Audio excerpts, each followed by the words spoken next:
Whatever he tries, he's just not fast enough. It's as if the dragonfly can see him coming in slow motion.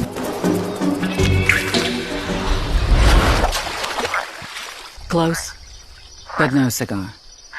The dragonfly isn't just keeping an eye on his slow-motion stalker.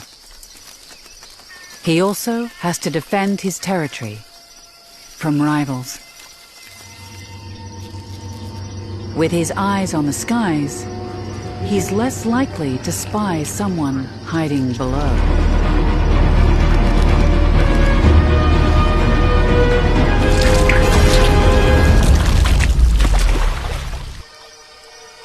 The frog may not have the dragonfly's lightning moves, but this time, he's right on cue.